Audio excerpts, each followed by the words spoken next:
Welcome to our series on Jesuit Historical Tracks. Today we have Father Harold Barry, who will take us through the movement of Jesuits from Grahamstown to the interior.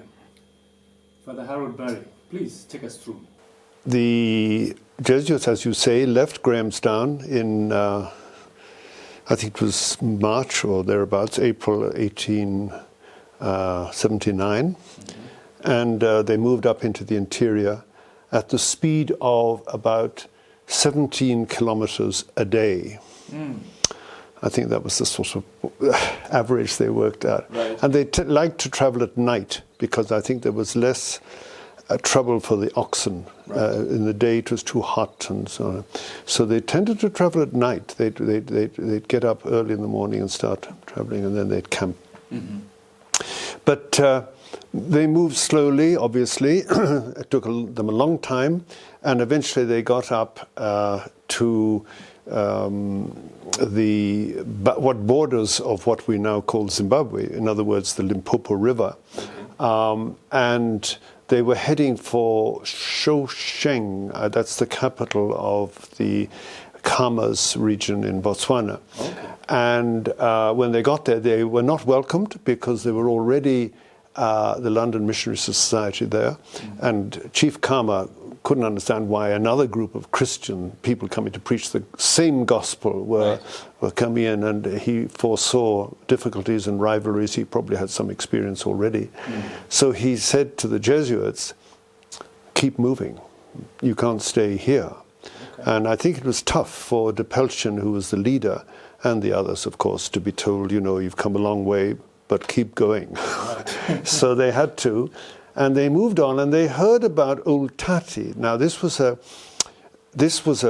sort of borderline place. It was literally on the frontier between Khama and Lobengula. And there was a mining center there, and they got quite a good welcome. And so they decided, after staying there for a short time, to make their first mission there. They thought it would be a good base, a good place to start from. There were very few people there because it was not where people lived. It was a place where mining and trading and sort of. But still, they thought it would be a reasonably good base. So they formed their first mission at Old Tati. That was the first mission of our province, our Zambezi mission, Old Tati. And the provincial asked me and Moyo to go down there last year because the bishop is now making an annual pilgrimage to Old Tati, Bishop of Francistown. And they have they're making a little shrine there. And the only thing that's really permanent there are the graves of the two Jesuits who died there.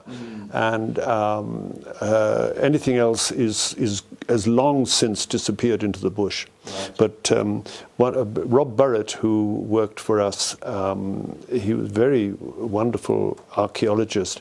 He rediscovered those graves in about 1997, and they've now properly marked the name and everything like that, and that has become the kind of focus of the Diocese of Francistown. They make it their sort of origin, the origin of their diocese. At any rate, that they made their base at Old Tati, and they realized this wasn't a long-term thing, so from there they wanted to move out, and the next place they went to was Bulawayo, Bulawayo.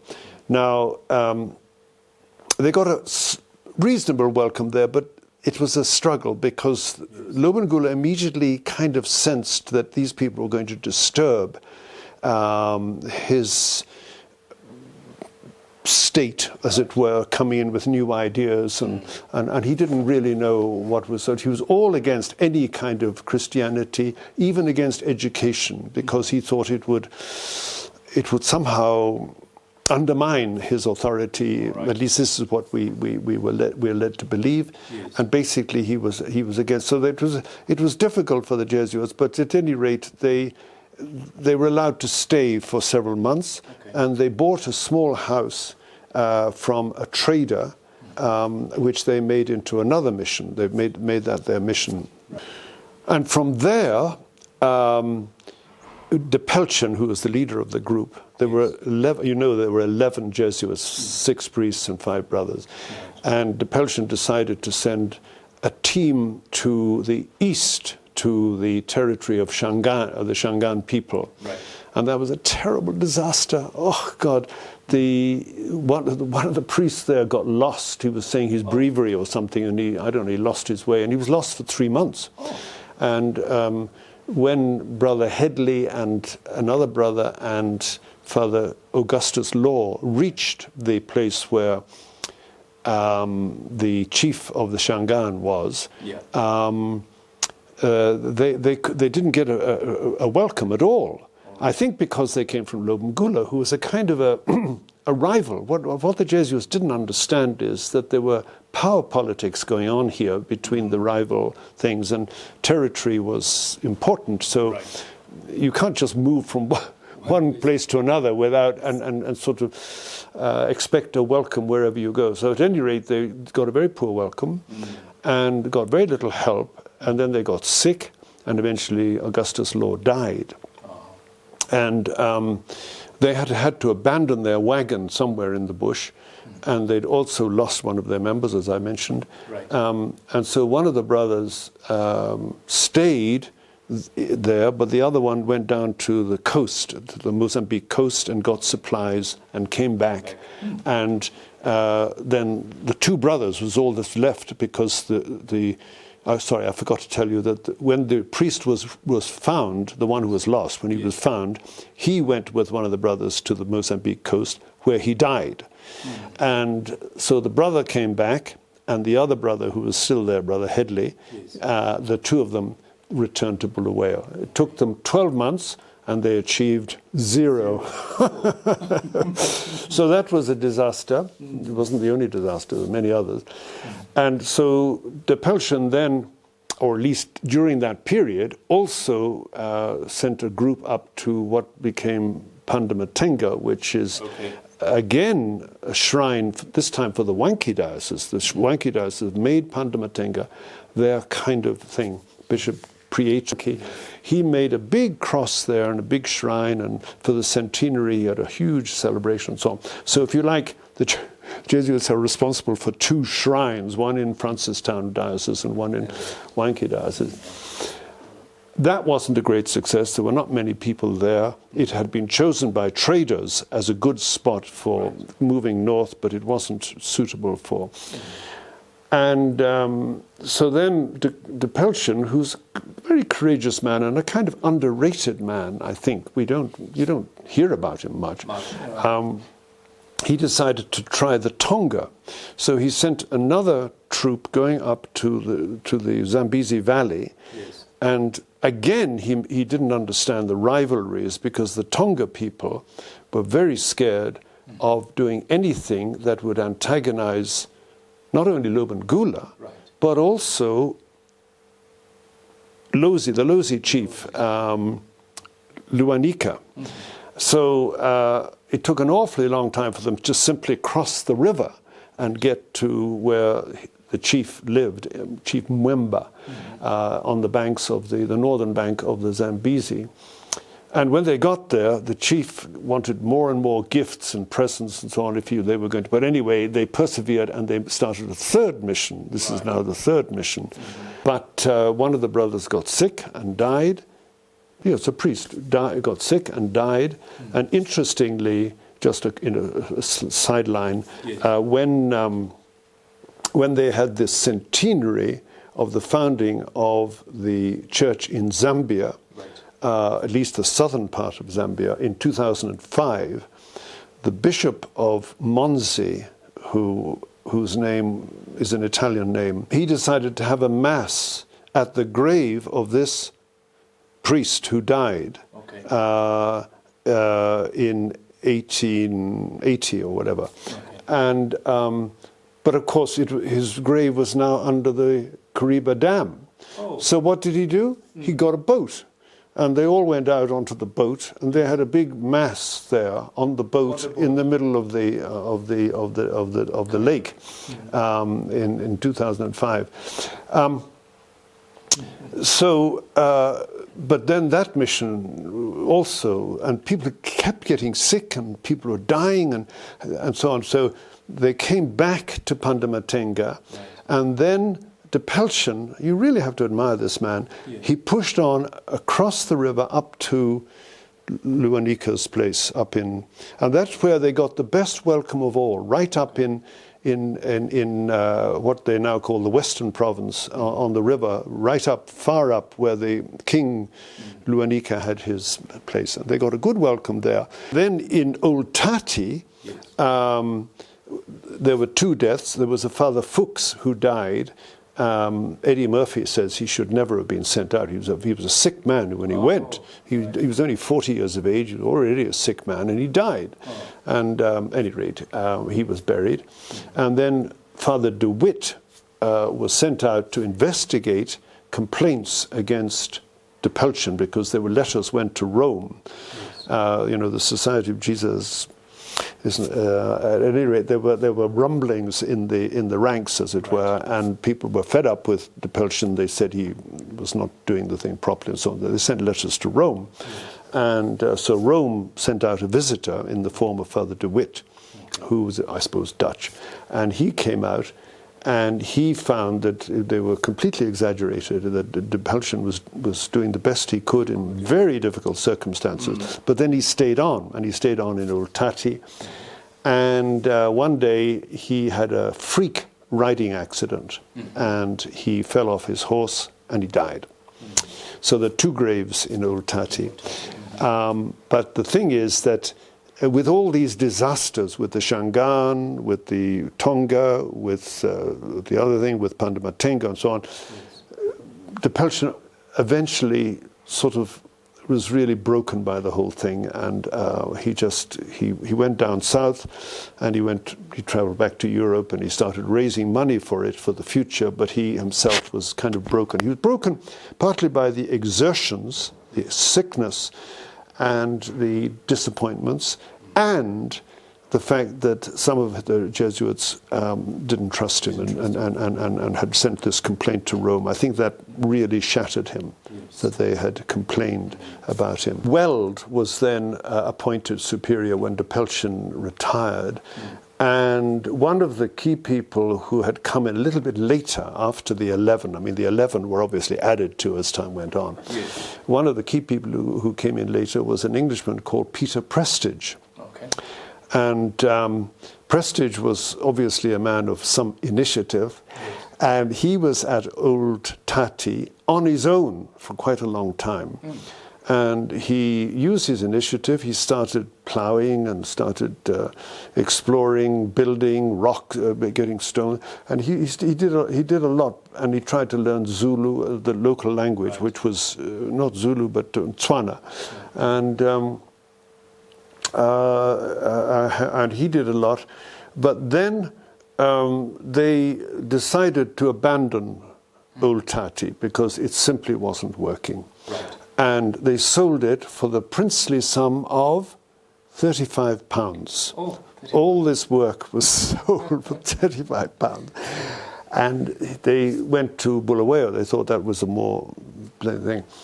Yeah. But then even that was not getting anywhere. Lobengula kept on refusing to allow them to teach religion, right, but even to teach secular subjects. Right. But Prestige was...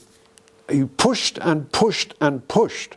He would never take no for an answer. Right. And he said, but you need people to do crafts and, to be able to mend wagons and to, do various skills and so on. Yes. So he literally, and he really, because Lobengula, there were certain things about the Jesuits that he liked. Right. He liked their practical skills and help, that kind of thing.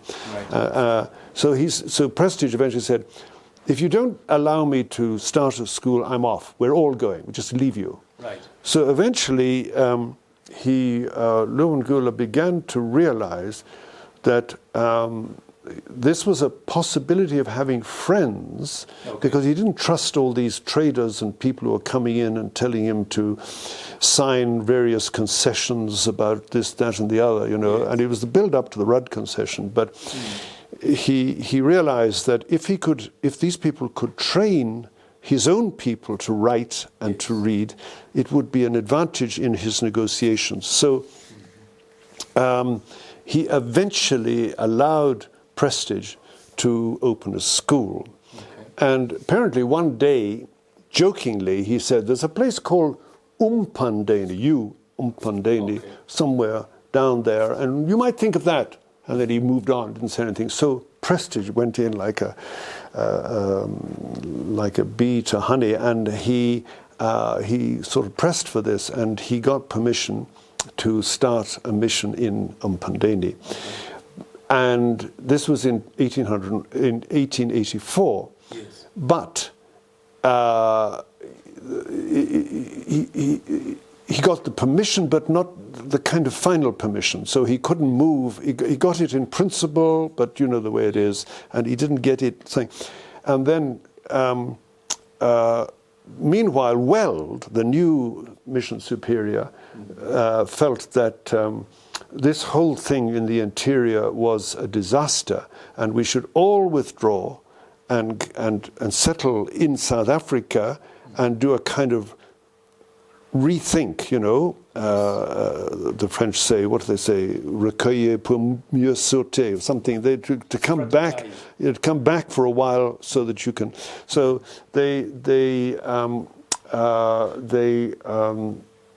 he recalled everybody, and Prestage was furious. He said, "I've just got permission to start a mission, and you want to recall it." So he went down to South Africa. He was recalled, so obedient Jesuit, he had to go. And he went down and he immediately hammered Weld, and he said, "Please, I've got permission to start a mission. What are you recalling me?" Right.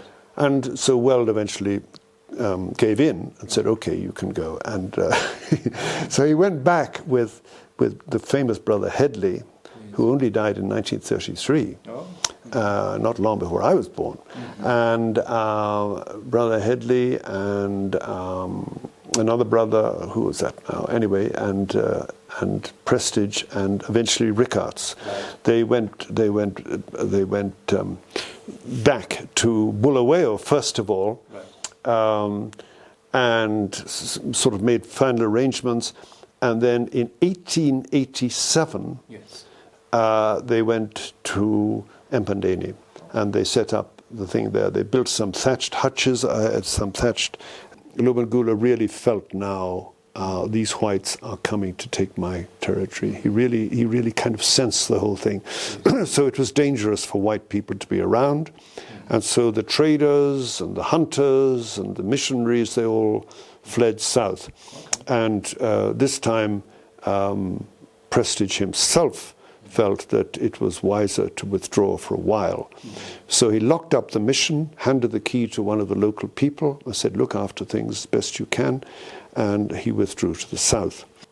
That was in late 1889, and then, as you know, in 1890, this whole new effort by the whites, Pioneer Column, all this stuff, they came up with a huge contingent of troops and traders and so on to settle what is now Zimbabwe. And they skirted Lobengula. They knew Lobengula was extremely hostile, and of course Lobengula, admittedly they had guns and rifles, but they were only 200 or 300 people. Yes. And if Lobengula had come out in strength, they probably would have had quite a fight. Yes. So they skirted Matabeleland and went straight up to what then became Salisbury, Harare. And they settled there, and they that's when Chichawasha was founded, and the Jesuits began to work in Mashonaland. Yeah. Meanwhile, Prestage had not forgotten Empandeni, and he went back there when things sort of settled a little bit. He went back there, I think it's either 1893 or 1894. The Chimurenga started, and there was really very serious attempt by the Ndebele to drive out the whites. Okay. And Prestage, who was right in the middle of all this, influenced some of the local Indunas in his area, in the south of Bulawayo, to not to get involved. Right. Now I don't know what you think about that, but at any rate, that's what he asked them to. And he had a lot of influence, and they all agreed. They all said, and they didn't get involved in the rising. And they didn't allow their people to get to fight. So the Empandeni area. By the way, Empandeni is halfway between Bulawayo and Tati. Oh. It's more or less exactly halfway. So you could see it's on the kind of route south. As the company gradually consolidated its control, they thought it was a routine thing. Presumably, they asked Prestige to change the format of Empandeni and say, look, this is now granted to you by the company. And Prestige said, it wasn't granted to me by the company, it's granted to me by the king, by Lobengula. And don't try to bring in the company. This is a royal grant, and so on. And the company were annoyed with him and sort of said, well, you know, we're in charge, kind of thing. So he wrote to Jameson, who at this time was in jail after the Jameson raid. You remember that Jameson raid? I had an uncle killed in it, actually. He wrote to him, who was in prison somewhere, and Jameson wrote back and said, yes, it's true that this was a royal grant from Lobengula. And so it's interesting that Empandeni was not granted by the company, and it was never acknowledged that it came from the company. It came from the king, a direct grant from the king. And Prestige was annoyed with his fellow Jesuits for kowtowing to the company. He said, look, you don't have to give these people all this authority that they can push you around left, right, and centre. He was one of the people who stood up. Okay. There were a number of them in the early days who stood up to the British South Africa Company, who was just sort of taking over the whole place and ruling it, you know, with the sort of colonial way in which they did. So just perhaps to finish up a little bit, they then settled down and started to build, and they built a church in 1899, but unfortunately it was burnt down by accident. And the sisters of the Notre Dame sisters came that year, and so on. And it's just they produced a catechism in 1900, seemingly, in Ndebele, 1900, a first Ndebele catechism. And an interesting detail: the farm was so kind of thriving in 1901 that they were able to sell 235 pounds of butter in Bulawayo at a price of 3 shillings and 6pence a pound. Right. So that's quite a lot of money, actually, in those days, when you think you can build a house for 15 pounds. Yeah. You know, so it was a thing. Then they built a new church in 1903. 1905 was a very dry year, and they obviously suffered from the drought and so on. And the great Father Prestage, I've now realized he was a great man, because he also founded Chikuni. He was also part of the Chikuni thing, and he also traipsed to the Shangaan area to try to find the grave of Law. He died in 1907 and was buried in what is now Masvingo. So that's the story of Empandeni.